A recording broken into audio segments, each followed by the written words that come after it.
नमस्कार, मैं डॉक्टर पल्लवी मेहता और आज इस वीडियो में मैं आप सबको इनफर्टिलिटी की डायग्नोसिस और इनफर्टिलिटी की ट्रीटमेंट क्या अवेलेबल है इसके बारे में थोड़ी जानकारी देना चाहूँगी। आगे बढ़ने से पहले मैं आप सबको एक रिक्वेस्ट करना चाहूँगी कि अगर आपने अब तक हमारे इस चैनल को सब्सक्राइब नहीं किया हो तो तुरंत लाल कलर का बटन दबाएं और हमारे इस चैनल को सब्सक्राइब करें। इनफर्टिलिटी एक ऐसी कंडीशन है जो पुरुषों में और औरतों में दोनों में पाई जा सकती है। अगर कोई कपल 1 साल के अनप्रोटेक्टेड सेक्स के बावजूद प्रेग्नेंट नहीं हो पा रहा हो तो उस कपल में इनफर्टिलिटी की पॉसिबिलिटी हो सकती है। एट अ टाइम पुरुष और औरत दोनों की फर्टिलिटी टेस्टिंग करवानी ज़रूरी होती है।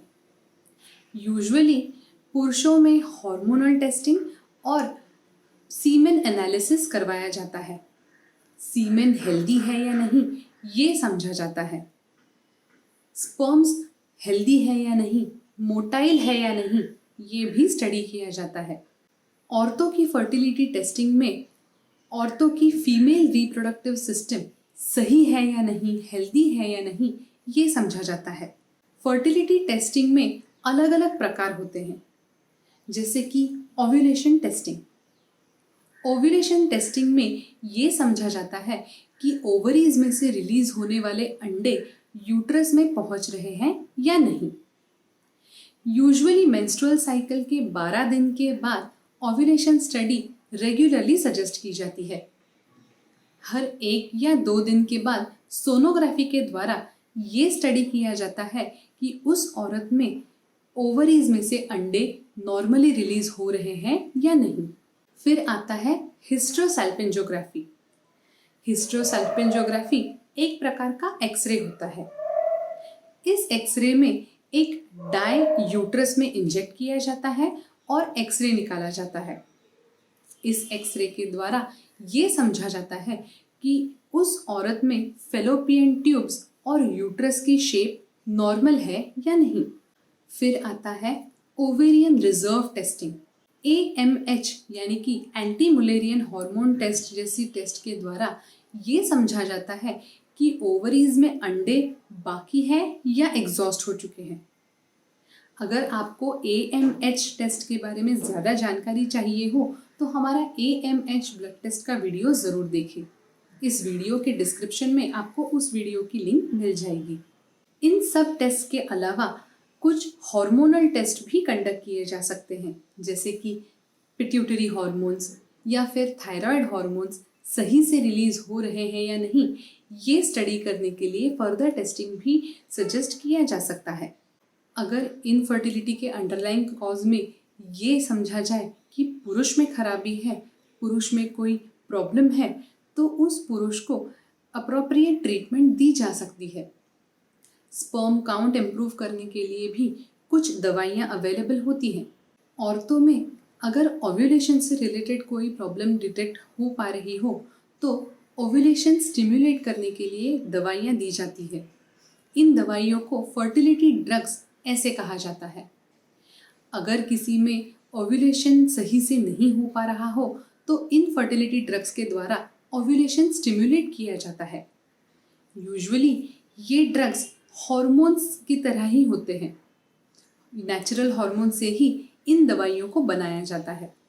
नेचुरल हार्मोन्स जैसे कि FSH यानी कि फॉलिकल स्टिमुलेटिंग हार्मोन और LH यानी कि ल्यूटिनाइजिंग हार्मोन्स को कन्वर्ट करके दवाइयाँ बनाई जाती हैं।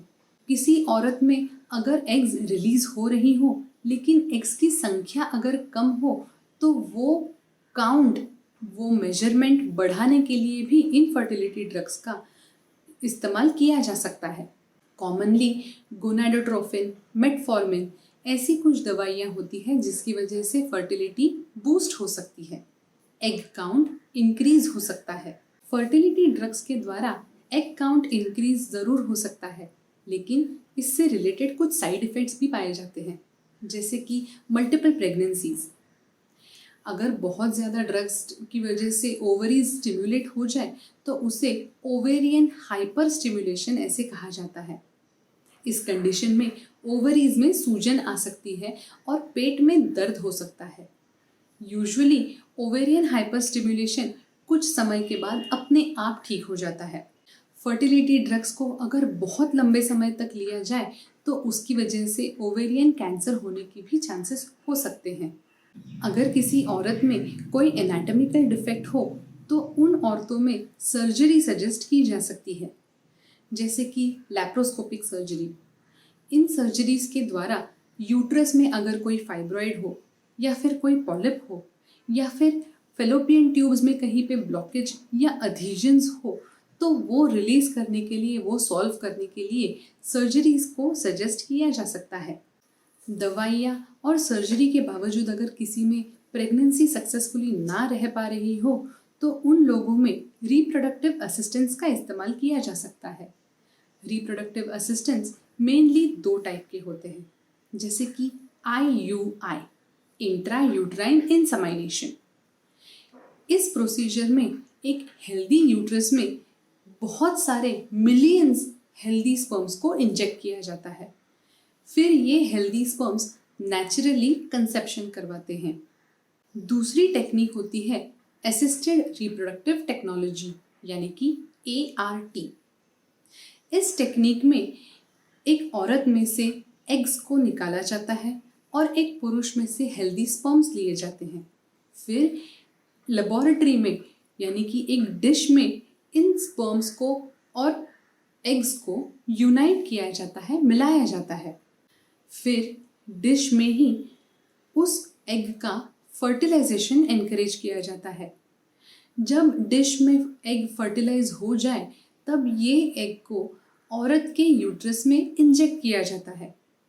फिर इस टेक्निक को IVF यानी कि इन विट्रो फर्टिलाइजेशन ऐसे कहा जाता है। IVF की पूरी साइकिल को कंप्लीट करने के लिए कई हफ्ते लग सकते हैं।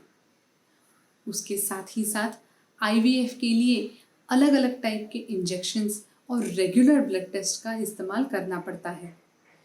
IVF की प्रोसीजर काफ़ी कम्बरसम और एग्जॉस्टिंग हो सकती है, इसीलिए बहुत ज़रूरी है कि IVF की ट्रीटमेंट का अगर आपको सजेशन दिया गया है तो ये प्रोसीजर किसी ऑथेंटिक IVF सेंटर में करवाएं। अगर आपको फर्टिलिटी बूस्ट कैसे करवानी चाहिए और नेचुरली फर्टिलिटी को कैसे इम्प्रूव करें, इसके बारे में थोड़ी जानकारी चाहिए हो तो हमारा फर्टिलिटी बूस्टिंग फूड्स का वीडियो ज़रूर देखें। इस वीडियो के डिस्क्रिप्शन में आपको उस वीडियो की लिंक मिल जाएगी। साथ ही साथ अगर आपने अब तक हमारे इस चैनल को सब्सक्राइब नहीं किया हो तो तुरंत लाल कलर का बटन दबाएं और हमारे इस चैनल को सब्सक्राइब करें। Thank you.